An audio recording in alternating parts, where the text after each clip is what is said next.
Samuel Larochelle est coordonnateur aux communications Plongeon Québec. Bon après-midi, Samuel. Bon après-midi, René. Ça va?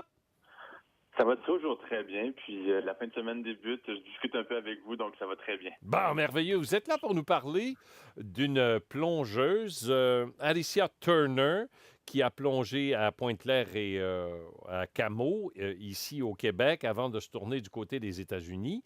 Où c'est intéressant, c'est que souvent, on a vu le cheminement gymnastique plongeon, gymnastique Cirque du Soleil. Oui. Hein? Je faisais allusion, parce que c'est le nom que je connais, là, Marie-Lou Cousineau, qui était une gymnaste, qui est devenue entraîneur même, coach au Cirque du Soleil. Ça va? Mhm. Euh, comment dire? Annie Pelletier était gymnaste. Elle est devenue médaillée olympique en plongeon. Marie-Ève Marleau, Émilie Hemen sont d'anciennes gymnastes, elles aussi, qui sont devenues très, très performantes en plongeon, en effet. Mais la deuxième partie de l'équation, le passage de gymnaste à cascadeuse, on a vu ça. Gymnaste à Cirque du Soleil, on a vu ça. En nage synchronisé, Sylvie Fréchette est passée de la nage synchronisée au Cirque du Soleil. Mais du plongeon, que ce soit à la cascade ou au Cirque du Soleil, on n'a à peu près jamais vu ça, n'est-ce pas? Non, en fait, c'est drôle que vous mentionnez ça parce que le texte qui concerne Alicia Turner, dont on parle aujourd'hui, c'est le 5e d'une série que je fais sur d'anciens plongeurs qui ont des après-carrières reliées au monde du sport. Et l'un des 4 autres textes concerne 2 anciennes plongeuses qui sont devenues des acrobates pour le Cirque du Soleil. Donc, vous dites que c'est peu fréquent, mais il y en a quand même quelques-unes. Ben, il y en a, à l'évidence. Oui, donc il y a Caroline Lauzon aujourd'hui, qui est une ancienne plongeuse de l'équipe nationale, qui a gagné des médailles en Grand Prix aux côtés d'Emily Emmons en épreuve synchro il y a de cela quelques années, qui aujourd'hui est sur le spectacle Iris à Los Angeles. Il y a Nancy Chen Ouellet, qui, elle, était plongeuse dans les années 90, qui a fait des spectacles de plongeon partout à travers le monde, qui ensuite a été appelée à tenter sa chance avec le Cirque du Soleil. Elle a travaillé pendant 3 ans sur le spectacle Mystère à Las Vegas. Donc, ça existe de notre côté aussi. Bon. Et cette Alicia Turner, donc, ce que je crois comprendre, elle plonge, elle a obtenu du succès alors qu'elle plongeait ici au Canada. Oui, le fait le plus marquant, à son avis, c'est le fait d'avoir eu du succès et d'être de se voir offrir une bourse d'études complète pour aller étudier aux États-Unis. Et c'est pour ça qu'elle a quitté Montréal, où elle plongeait autant à Pointe-Claire qu'avec Camo. Elle est allée à l'Université de l'Arkansas pour étudier en journalisme parce que son rêve, c'était de voyager partout à travers le monde et d'utiliser la plume talentueuse qu'elle avait et de travailler pour le National Geographic. Donc, elle est 4 ans à l'Université de l'Arkansas. Et c'est la suite des choses, dans le fond. Après ses études, elle décide de continuer un peu dans la même veine, des spectacles de cascade, de plongeon, de haute voltige. Et il y a beaucoup de ces spectacles-là qui se déroulent en Asie. Et elle y a pris part pendant plusieurs mois, sinon quelques années. Et en fait, il y avait un rêve de petite fille qu'elle avait, qui n'était pas particulièrement clair à l'époque où elle a terminé ses études en journalisme, mais dans le fond, elle avait le rêve de devenir une cascadeuse au cinéma et à la télévision. Alors, elle faisait de la haute voltige. Ça, c'est des plongeons là, passés. Ils atteignent presque les 25-30 mètres. Hein? Oui, si les gens qui voient des compétitions de plongeon conventionnelles considèrent que le 10 mètres, c'est un peu fou et que jamais ils oseraient plonger de là, mais il y a certains plus fous encore qui plongent du 15, 20, 30 mètres de haut. Donc, c'est impressionnant. Il faut avoir une capacité à gérer la peur et à gérer sa technique aussi, parce que qui dit plonger de haut dit aussi plonger dans une piscine dont le diamètre n'est pas toujours très, très large. Quelquefois, Alicia me disait elle-même que du haut d'une tour de 30 mètres, elle avait l'impression que la piscine était grosse comme une tasse de café. Donc, d'arriver à surpasser ce genre de peur-là permet ensuite de faire bien des choses. Ouf! Vous êtes, comment dire, mis au défi au niveau de ce que l'on a appelé la constance perceptuelle. Hein? Vous voyez une tasse de café, mais vous vous dites que c'est une piscine. Oui. Faut parler à son cerveau, puis essayer de le convaincre. Absolument. Donc, où en est-elle dans cette carrière de cascadeuse? En fait, présentement, elle a entre 40 et 50 productions à son actif, autant au cinéma qu'à la télévision, parce que tantôt, je vous parlais de son rêve de petite fille. Elle se disait, je vais être une actrice, mais une actrice qui peut faire toutes les scènes d'action, toutes les scènes de combat. Un jour, elle fait 1+1 fait 2. Ce que je veux, c'est être cascadeuse, mais dans sa tête, c'est quelque chose, c'est un concept très hollywoodien et c'est inatteignable pour elle. Mais un jour, on lui dit qu'il y a beaucoup de tournages, beaucoup de films à gros budget qui se font à Montréal, à Toronto, à Vancouver. Et à l'époque, elle est en Chine, donc elle choisit de revenir ici, de faire toutes les démarches pour mettre sur pied, dans le fond, créer une vidéo de démonstration de tout ce qu'elle peut faire. Elle envoie ça à un producteur, ça prend 1 an avant d'avoir des nouvelles. Et en 2002, pendant 3 ans, elle fait son premier contrat sur une série télé de science-fiction qui s'appelle Mutant X, où elle était la doublure d'un personnage principal pour 44 épisodes. Mais par la suite, parce que de mon côté, la série que je vous ai nommée, je ne la connaissais pas, mais il y a beaucoup de grosses productions qu'elle a fait ensuite. Entre autres, la fameuse série de films à succès Twilight, qui récolte des millions, sinon des milliards depuis quelques années. Sur l'épisode Eclipse de la série Twilight, Alicia Turner était la doublure de l'actrice Bryce Dallas Howard. Et pour les fans, ils sauront que cette actrice-là a fait le personnage de Victoria, la rousse aux cheveux bouclés, la méchante, une des méchantes de Twilight.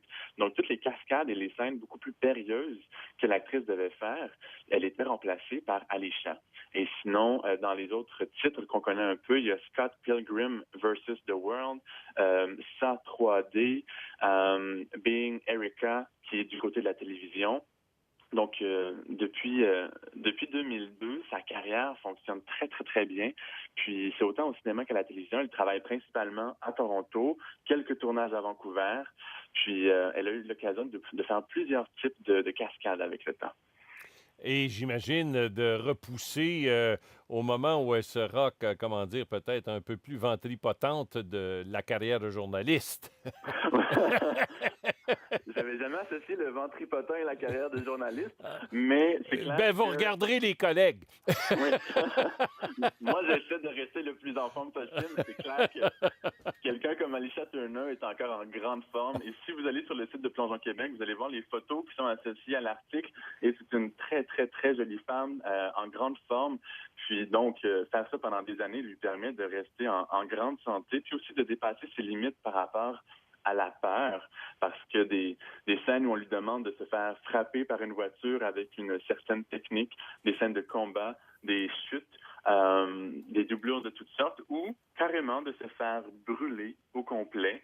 Puis pour elle, c'est qu'elle en parlait comme une petite fille tellement contente d'avoir enfin l'occasion d'avoir ce qu'on appelle en anglais a full burn, parce qu'elle me disait que ça arrivait quasiment jamais dans une carrière, mais que pour un film, elle a pu le faire à 10 reprises.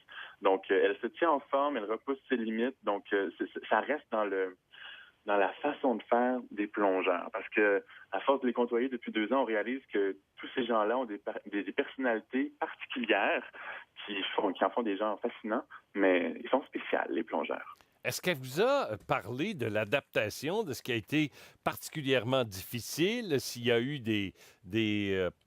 comment dire, de l'adaptation, franchement, au métier de cascadeuse?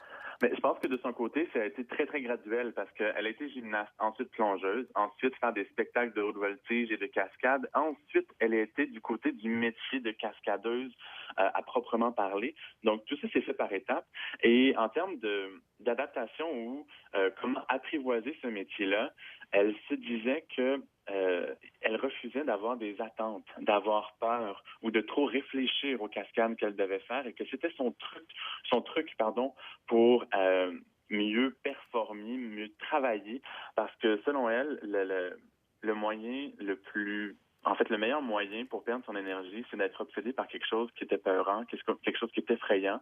Et puis, elle s'est servie de trucs qu'elle a appris en plongeon. Non seulement elle a fait des choses plus épeurantes en plongeon de haute voltige, mais il y a des trucs très précis qui l'ont aidé à mieux travailler comme cascadeuse. Entre autres, si vous regardez le plongeon à la télé, particulièrement les épreuves synchro, vous voyez qu'il y a souvent un des deux partenaires qui va faire un décompte de 3, 2, 1 pour, bien sûr, partir en même temps, mais individuellement, il y a certains athlètes qui font la même chose pour se dire, après le 1, je ne peux plus attendre, je dois me lancer.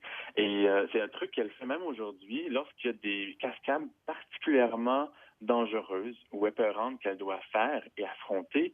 Elle fait un décompte à voix haute pour elle-même de 3, 2, 1. Ses collègues peuvent l'entendre à côté d'elle et grâce à ça, elle se lance et elle apprend à surpasser ses peurs.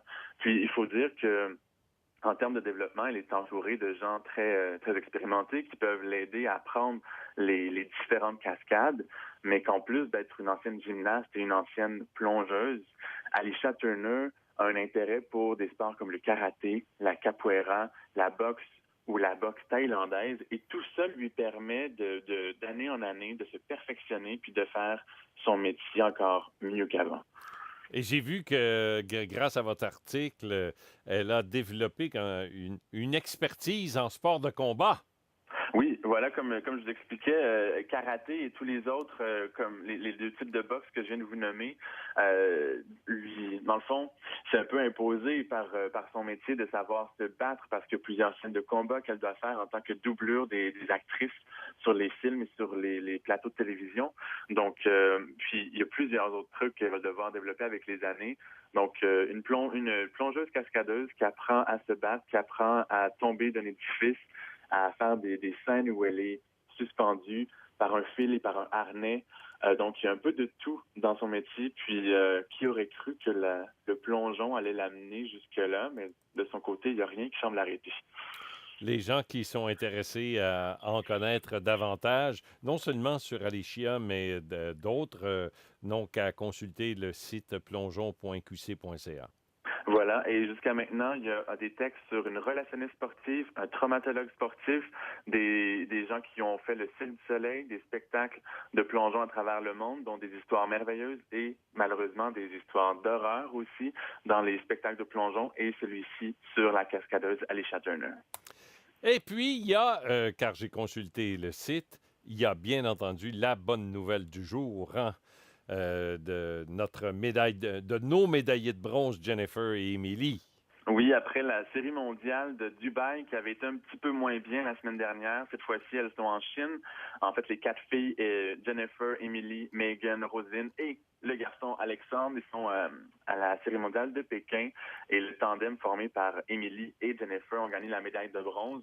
Et c'était très serré parce que après les 5 plongeons de la finale, nos Canadiennes étaient à égalité, même dans les centièmes de points avec les Américaines. Donc, pour une très, très rare fois, elles ont dû faire un plongeon de plus, tout comme les Américaines, et pour départager la deuxième position, en fait. Et les Américaines les ont devancées, mais n'empêche qu'un retour sur le podium pour Emily Emmons et Jennifer Abel, c'est une très bonne nouvelle. Donc, on repart vers les plus hauts sommets en vue des Jeux olympiques et surtout en vue de la Coupe Canada qui a lieu à Montréal début avril. Donc, ça augure bien. A-t-on des nouvelles? La Coupe Canada début mai, hein? Exactement. 3 ou 6 mai à la piscine olympique de Montréal. Nos meilleurs Canadiens avec les meilleurs de toute la planète qui veulent venir se frotter aux Canadiens avant les Jeux olympiques de Londres. A-t-on quelques nouvelles d'Alexandre Despatie?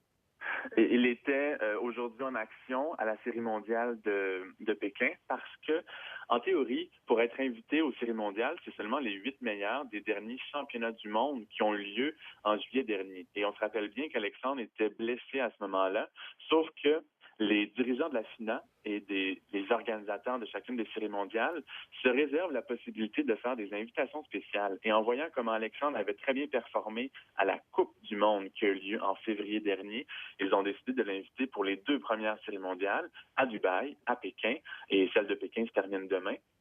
Et donc, ça a été un peu difficile à Dubaï. Il avait terminé 9e à son épreuve aux 3 mètres individuels, alors que cette fois-ci, lui aussi, il progresse. Il a conclu au 5e rang du 3 mètres individuel. Donc, ça regarde bien pour lui aussi. Bon, merveilleux. Et merci d'avoir été là. Ça me fait un grand plaisir une fois de plus. À bientôt. À bientôt.